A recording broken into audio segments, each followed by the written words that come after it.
This is Dale Cantrell with Meridianville Holiness Church. I just wanted to make a short video today for you.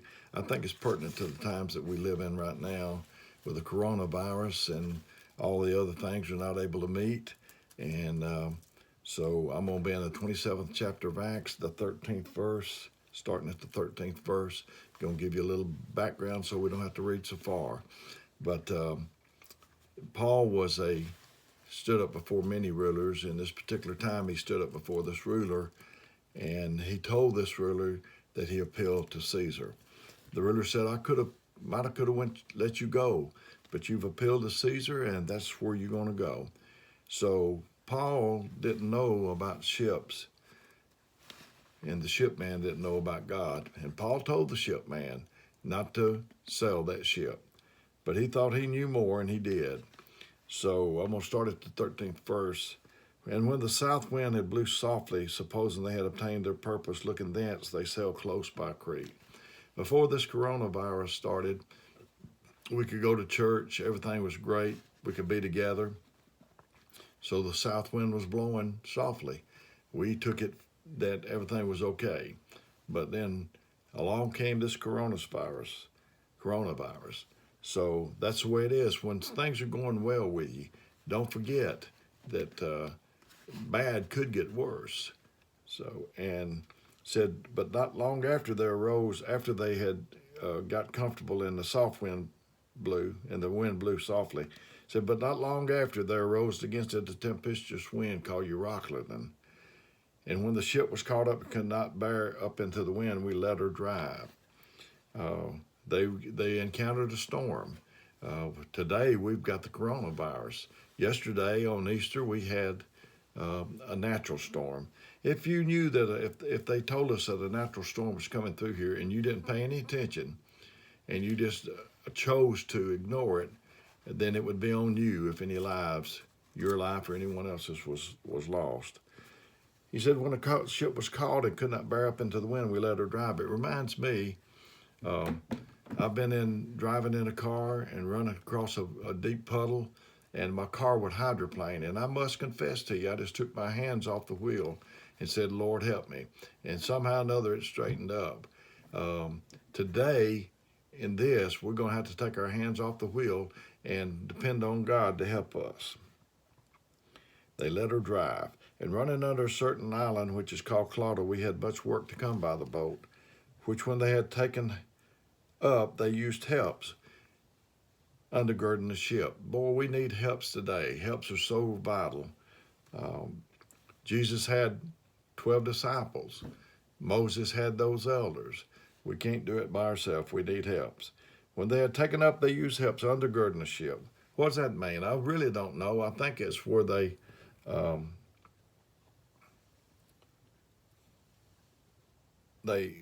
tied a cable around the ship and drawn it up to keep the things from busting into pieces.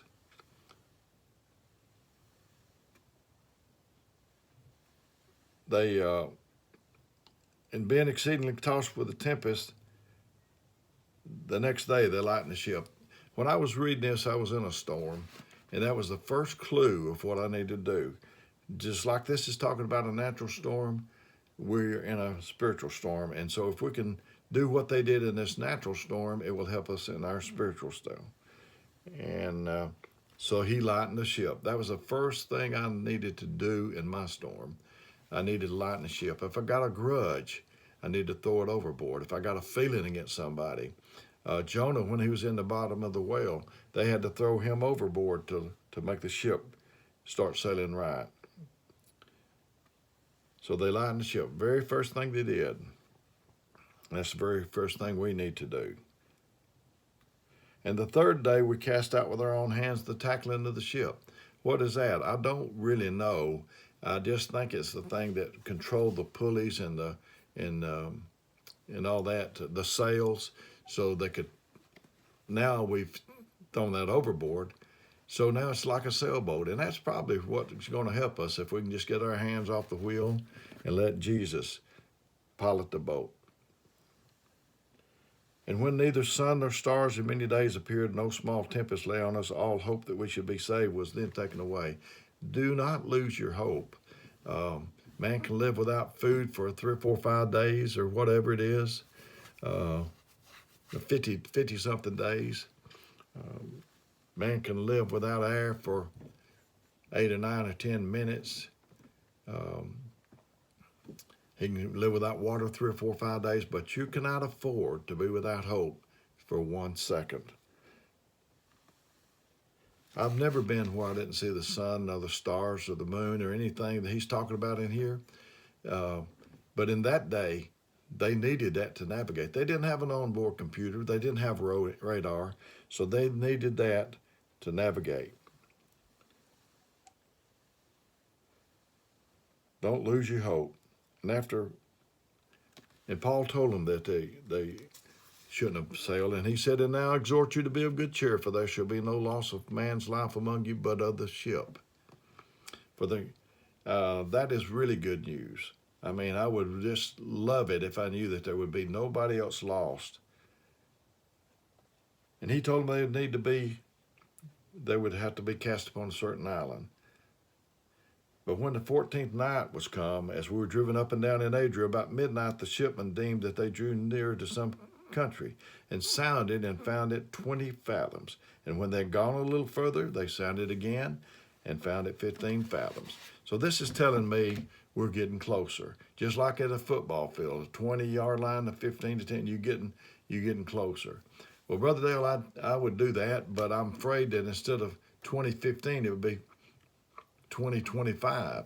Well, bless God, at least you know that you need to turn around, just like a GPS on a car says, recalculate, turn around. And fearing lest we should have fallen upon rocks, they cast 4 anchors out of the stern and wished for the day. How many times I've done that. Go to bed so troubled, I didn't know what I was going to do the next day. And I just drop my anchor and say, Lord, just get me to the morning. And as the shipmen were about to flee out of the ship, when they had let down the boat into the sea, under color as though they would have cast anchors out of the foreship, Paul said to the centurion and to the soldiers, except these abide in the ship, you cannot be saved. Under color, they acted like they were going to stay on the ship, but all the time they were making plans to jump overboard. I see people today that act like that they're going to try to make it, but they're thinking in their heart, they're thinking in their mind, if this don't get any better, if this don't happen and that don't get any better, I don't know how long I can make it. I'm encouraging you and asking you during this time to please, please stay on the ship.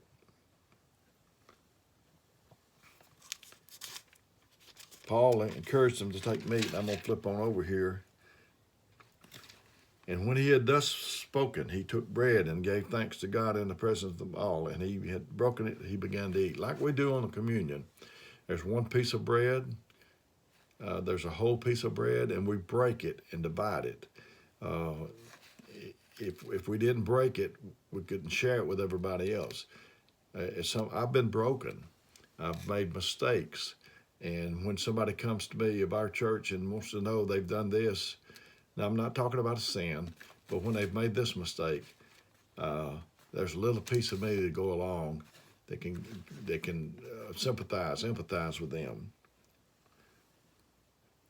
And then they're all of good cheer, and he took some meat. And when they were all in the ship, 316 souls, 276 souls, and not a one of them was lost. And when they had eaten enough, they lightened the ship and cast the wheat into the sea.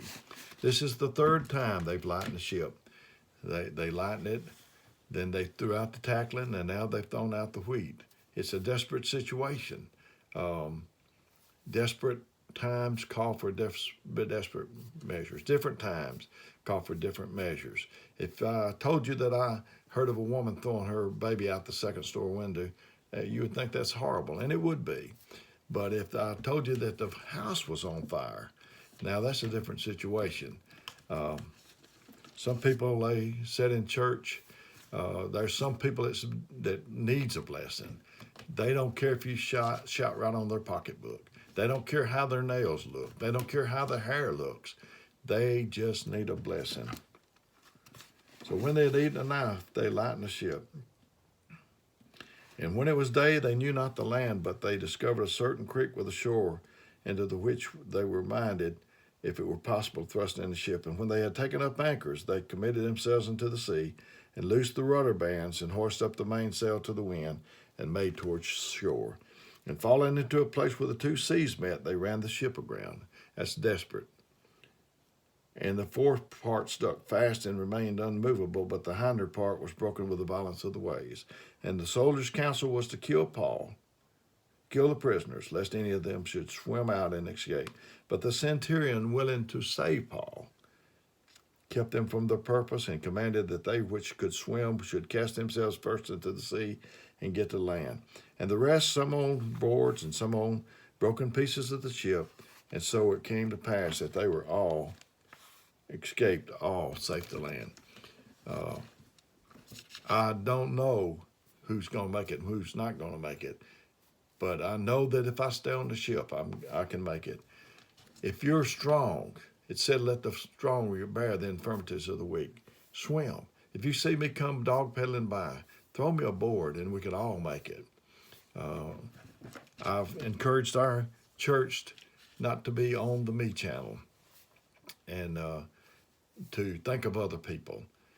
Brother Harold Simmons told me that, and he was really sick. I don't know if hardly any of you know him or remember him, but he told me that when he got to feeling his worst, he went and tried to find somebody that was worse off than him.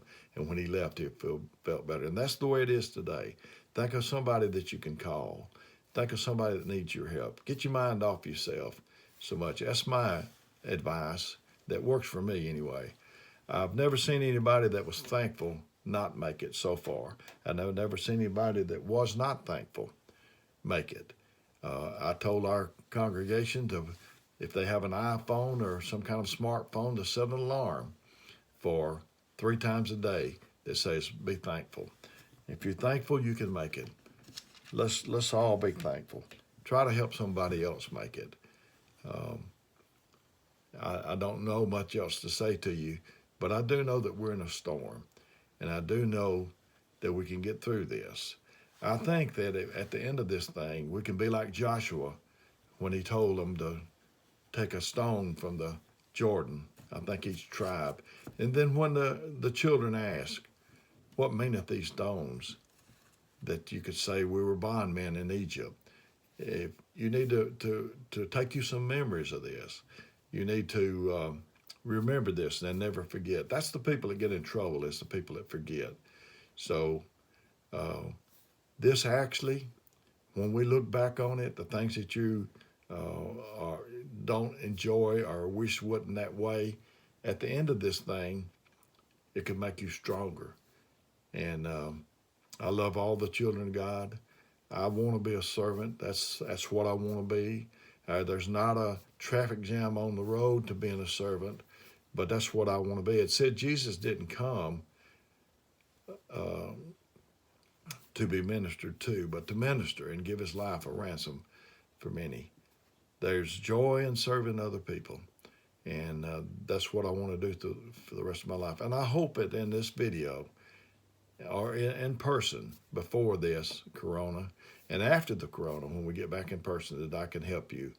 And if you need me, call me. I love you all. Not only do I love you, I care about you.